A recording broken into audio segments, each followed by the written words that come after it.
ሰላም ውድ ተመልካቾቻችን እንዴት ሰነበታችሁ? የእግዚአብሔር ስም የተመሰገነ ይሁን። የእግዚአብሔር መንግስት በሚል በያዝነው ጥናት ይህ የመጨረሻው ክፍላችን ነው። እስካሁን ያነሳናቸውን ነጥቦች ሁሉ የምናጠቃልልበት፣ ከዚህ ትምህርታችን ደግሞ ለእኛ የምንወስደውን አንዳንድ ሀሳቦችን የምናነሳበት ነው የሚሆነው። ከዘፍጥረት እስከ ራዕይ ድረስ ባሉት መጽሐፍት ውስጥ የእግዚአብሔር መንግስት የሚለውን ጭብጥ ሀሳብ ነው ያየ ነው። ከዘፍጥረት 1 ጀምረን የተወሰነ ያህል ሰመራይዝ ለማድረግ ሞክራለሁ። ሁሉንም ማንሳት ቢከብድም ዋና ዋና ሀሳቦችን ግን ያየናቸው ነጥቦች አነሳለሁ። ዘፍጥረት ምዕራፍ 1 ላይ እግዚአብሔር ሉዓላዊ አምላክ እንደሆነ፣ እግዚአብሔር ንጉስ እንደሆነ ነው የሚጀምረው መጽሐፉ። በፍጥረት ውስጥ እግዚአብሔር የዓለም ሁሉ ጌታ፣ የዓለም ሁሉ ንጉስ እንደሆነ አይተናል። ነገር ግን እግዚአብሔር ብቻውን ሊገዛ አልፈለገም። ይህንን ፍጥረት ዓለም ሰውን በመልኩና በአምሳሉ እንደፈጠረ፣ ያም ማለት የመግዛት ሀሳብ ከእግዚአብሔር ባህሪ ሰው የተካፈለው እግዚአብሔርን ወክሎ በምድር ላይ እንዲገዛ እግዚአብሔር የሰጠው በረከት ወይ ደግሞ ተልእኮ እንደሆነ አይተናል። ያ ደግሞ ሲሆን እግዚአብሔር ምን ብሎ ባረካቸው? ብዙ ተባዙ፣ ምድርንም ሙሏት። የሰው ልጅ ተልእኮ በረከቱ ምን ነበረ? ሲፈጠር ጀምሮ እየተባዙ የእግዚአብሔር መልክ ያለባቸውን ሰዎች እያበዙ ምድርን በእግዚአብሔር ክብር በእግዚአብሔር መልክ መሙላት ነበረ። ይህ ሀሳብ እንዲሆን እግዚአብሔር ያደረገው ዘፍጥረት ምዕራፍ 2 ላይ እንዳየነው ኤደን የምትባል ቦታ አዘጋጀ። በዚያ ገነትን ተከለ። ሰውን በዚያ ኖረው ያቺን ገነት እየጠበቀ በእግዚአብሔር ቃል እየተንከባከበ እየተባዙ ምድርን እንዲሞሉ የእግዚአብሔር ዓላማ ነበረ። ነገር ግን ዘፍጥረት ምዕራፍ 3 ላይ እንዳየነው የሰው ልጅ በእባብ ተታሎ እንደወደቀ፣ እንደውም ከፍጥረት ወይም ደግሞ ከአራዊት ተርታ እንደተሰለፈ አይተናል። እግዚአብሔር ከዛ የተነሳ ምድርን እንደረገመ፣ ነገር ግን አዳምና ሔዋንን እንዳረገማቸው ተስፋ እንደሰጣቸው እግዚአብሔር ከሴቲቱ በሚወለደው ዘር አማካኝነት የእባቡን ራስ የሚቀጠቅጠውን እንደሚያስነሳ የተናገረበትን አይተናል። ከዛ በላይ ያለው ታሪክ የሚያሳዝን ታሪክ ነው። ለምን? ከዘፍጥረት ምዕራፍ 4 ጀምሮ ቃይልን ይዘን እስከ ዘፍጥረት ምዕራፍ 10 እና 11 ላይ እስከምናገኛቸው ሰዎች ድረስ የሰው ልጅ ከእግዚአብሔር መገኘት ከእግዚአብሔር ሕልውና እየራቀ እየራቀ እየራቀ የሄደበት የራሱን ከተማ የራሱን መንግስት የሰራበትን ነው የምናገኘው። ነገር ግን የእግዚአብሔር ሀሳብ የእግዚአብሔር መንግስት እንዳልቀረች በኖህ አማካኝነት እግዚአብሔር አሁንም ተስፋውን ሲያድስ፣ ቀጥሎ ደግሞ በአብርሃም በልጁ በይስሐቅ በያዕቆብ እያለ እግዚአብሔር ልክ እንደ ዱላ ቅብብል የእግዚአብሔር መንግስት ተስፋ የእግዚአብሔር መንግስት ሀሳብ የመብዛትና የመግዛት ሀሳብ እየተቀባበለ ሲሄድ እናያለን። ከዛ በኋላ ወደ እስራኤል ህዝብ ላይ ይደርሳል። በእያንዳንዱ ታሪክ ውስጥ ሲበዙና ሲገዙ ከእግዚአብሔር ጋር ሆነው ይህንን ተስፋ ቃል በሙላት ባይሆንም በከፊል እየፈጸሙ ሲሄዱ አይተናል። የእስራኤል ህዝብ ከግብፅ በሙሴና በአሮን አማካኝነት ከወጡ በኋላ ወደ ተስፋይቱ ምድር ሲገቡ ነገስታቶችን ድል አድርገው ተገቡ። ነገር ግን ፈጽመው በዛ ይኖሩ የነበሩትን እንዳላወጧቸው፣ ያችን የተስፋይቱ ምድር በሙላት መውረስ እንዳልቻሉ አይተናል።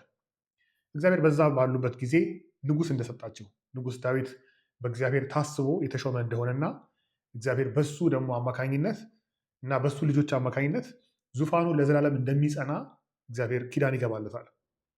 የዛ ኪዳን ፍጻሜ ሆኖ የምናገኘው መጨረሻ ላይ ጌታ ኢየሱስ ክርስቶስን ነው።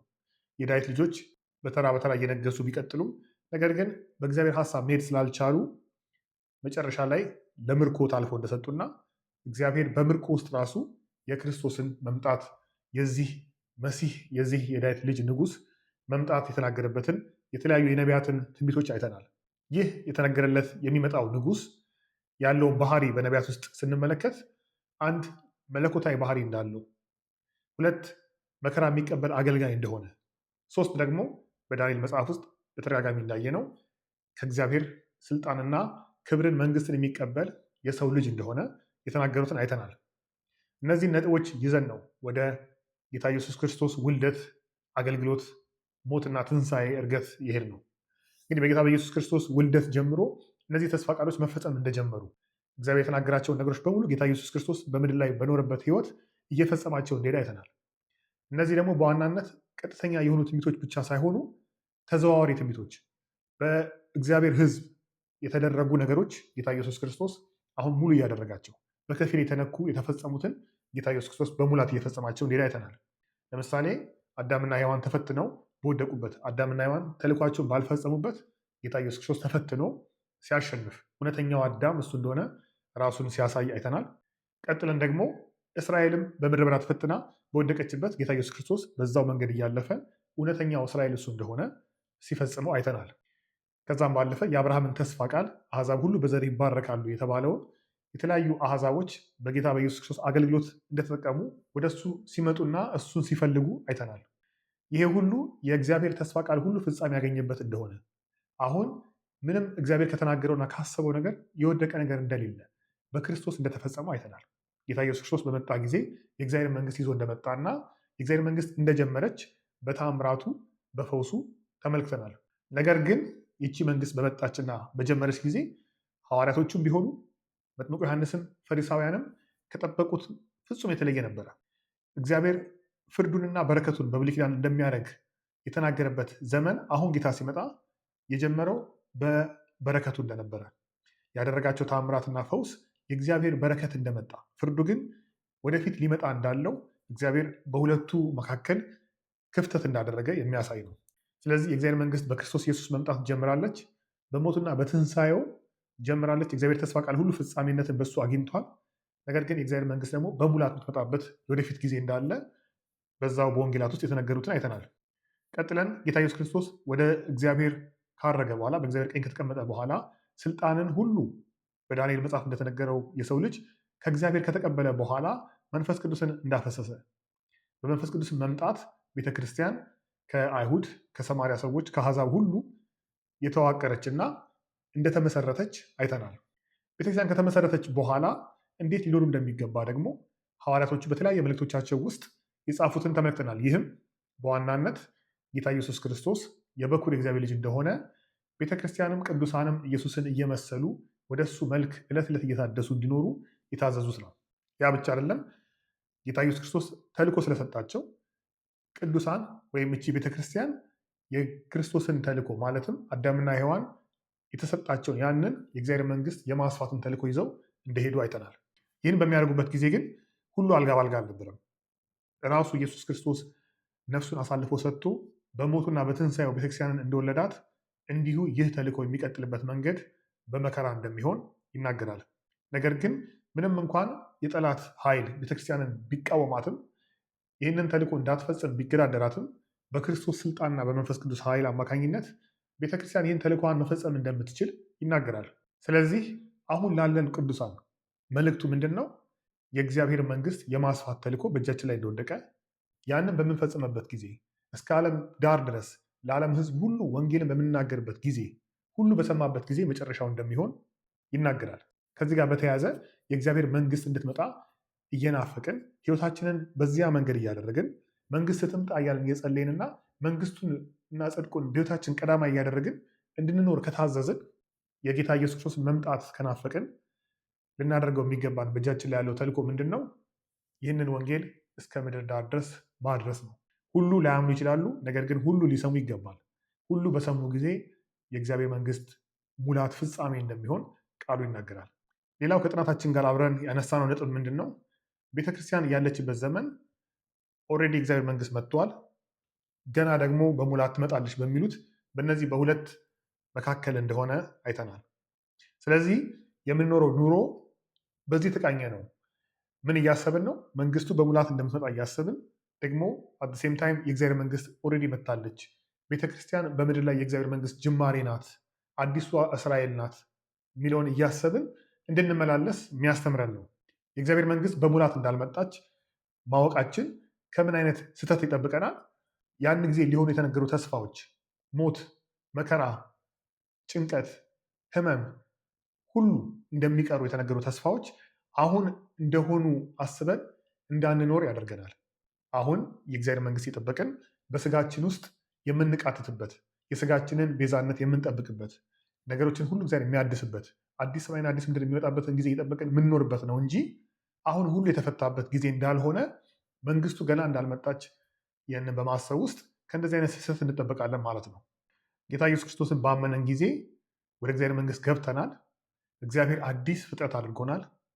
ውስጣችን ታድሷል። ውስጣችን ክርስቶስን የሚያውቅ ክርስቶስን የሚመስል ለእሱ ማደሪያ እንዲሆን ተደርጓል። ነገር ግን የውጭ ስጋችን አካባቢያችን ስላልታደሰ በዚህ በሁለቱ መካከል በውጥረት ውስጥ እንደምንኖር ልናስብ ልናስታውስ ያስፈልጋል። ሌላኛው ያነሳነው ሀሳብ በዮሐንስ ራዕይ መጨረሻው መጽሐፎች ላይ የእግዚአብሔር መንግስት ስትመጣ አይተናል። በምድር ላይ ያሉ የሰው መንግስታት እና ከጀርባቸው ያሉ ዘንዶውን፣ ሐሰተኛው ክርስቶስን፣ ሐሰተኛው አውሬውን ተመልክተናል። እነዚህ በጽኑ የእግዚአብሔር መንግስት የሚቃወሙ ቅዱሳንን የሚያሳድዱ እንደሆኑ እንደውም የሚሰሩበትን መንገድ ሲያስቀምጥ ባቢሎን የተባለችው ታላቂቱ ጋለሞታ የሰውን መንግስታት የምትወክል እንደሆነች ከሐሰተኛው ክርስቶስ ጋር አብራ የምትሰራ እንደሆነች ይናገራል። ይቺ ባቢሎን ቤተክርስቲያን ውስጥ ገብታ ተቀላቅላ ስትሰራ በሐሰት ትምህርቷ በዝሙትና በርኩሰት ቅዱሳንን በምትዋጋበት ጊዜ ደግሞ ኤልዛቤል ተብላ እንደተገለጸች አይተናል።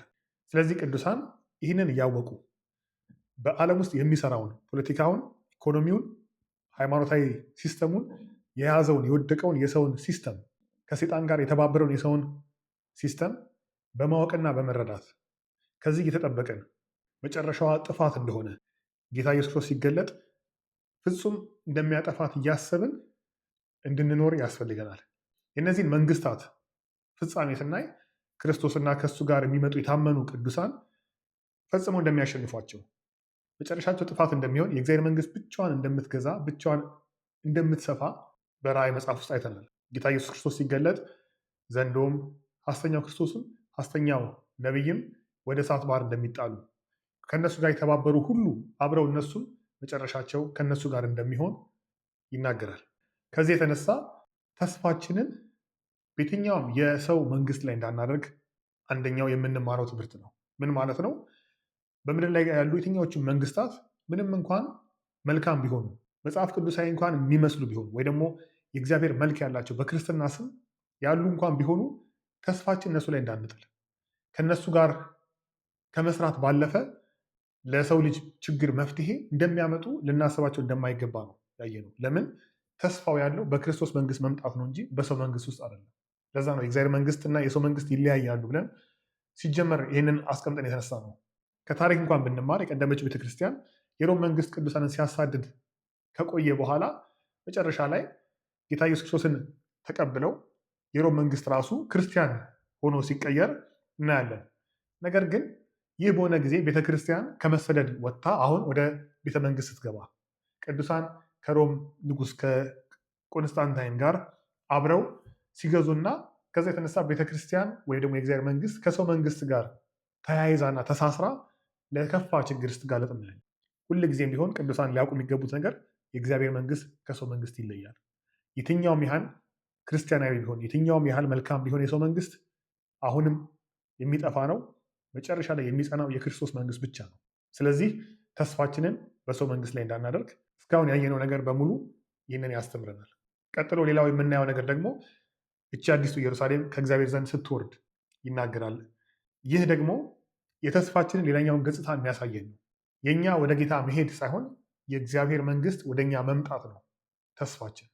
ቅዱሳን ጌታ እስከሚመጣ ባለው ጊዜ ውስጥ በሚሞቱበት ጊዜ ወደ ጌታ እንደሚሄዱ ይናገራል።